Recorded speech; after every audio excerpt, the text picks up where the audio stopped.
Hey everybody, welcome back to Pushing Pixels. I'm your host Sam Mestis. This is going to be a supplemental video to my class on how to pull images from other images. So we're going to do a couple real quick extractions, and we're going to extrude this fire from the background black because it's one image. Let me turn on a couple of things. Let me turn on Zoom It and my key visualizer. Turn that off, and we'll hide that. And this will help you see my keystrokes, and I can also turn on this guy. So there we go. So anyway, we're going to extract water, and we're going to extract this. We only have one layer, so no big deal. So let's do fire first. Here we go. I'm going to hide that water real quick. Okay, fire, really simple. Main elements of fire are reds and yellows. So we are going to go to the channels tab over here, and if you don't have channels, it's up. Go to window and hit channels. So I'm going to go to the channels tab, turn that off, channels, and I am going to load the luminance in the red channel right there. As you can see, if we go through the channels, we can see where all the contrast is really living, and all the contrast happens to be living in that red channel. So what I'm going to do is I'm going to hold down my command key, and I'm going to click the little picture right there in the channels deal.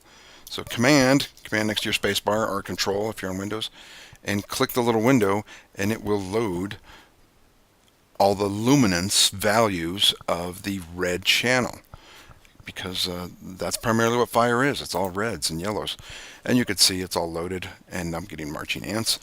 Awesome. And I'm going to go back to my layers now, and since I have this selected, I'm going to hit Command J, copy via layer. Hold on my command key and hit J, and it is going to copy that selection set to a brand new layer. There is my fire separated from the black. There's the original, and there's all my fire. Now I do have some residual grays in here, and there's a real simple way to get rid of those. If you go to layer and go all the way to the bottom, and we are going to remove black matte right there.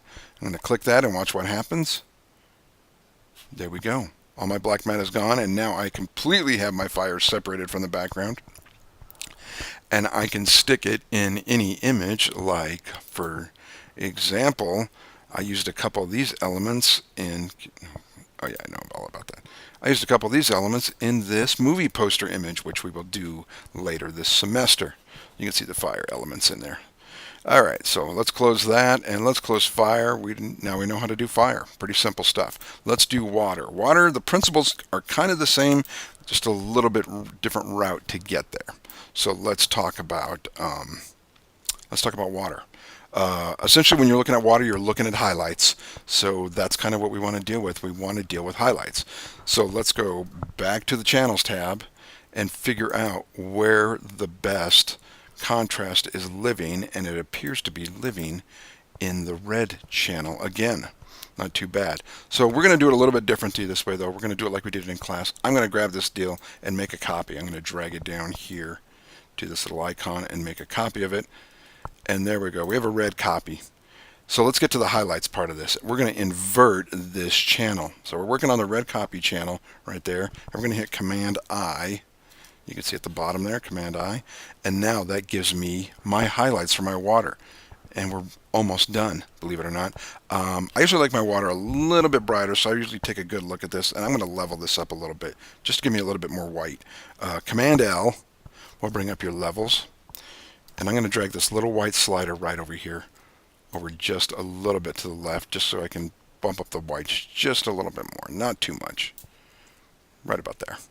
Hit OK, commit to that. Perfect. Let's click our RGB tab again so we can see all our water, and go back to layers. Let's make let's make two layers. Click this button twice down here. 1, 2. On this one right here, I just need a background, so I'm going to fill it with black. Edit, fill, and I'm just going to fill it with black. 100% black. This is just so I have a background. Now go to your new layer on top of that one, okay?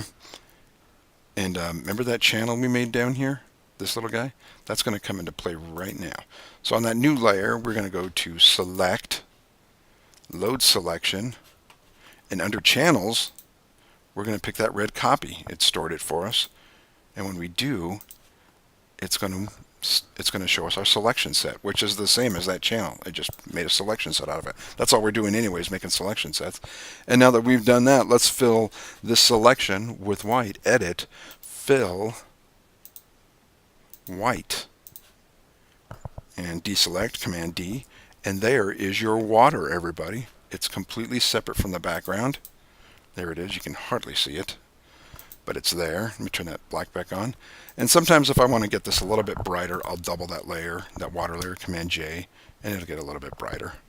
And then you can merge those two layers, Command E, if you want. And there you go. You have water separate from the background. You can recolor it if you need to. There's the original.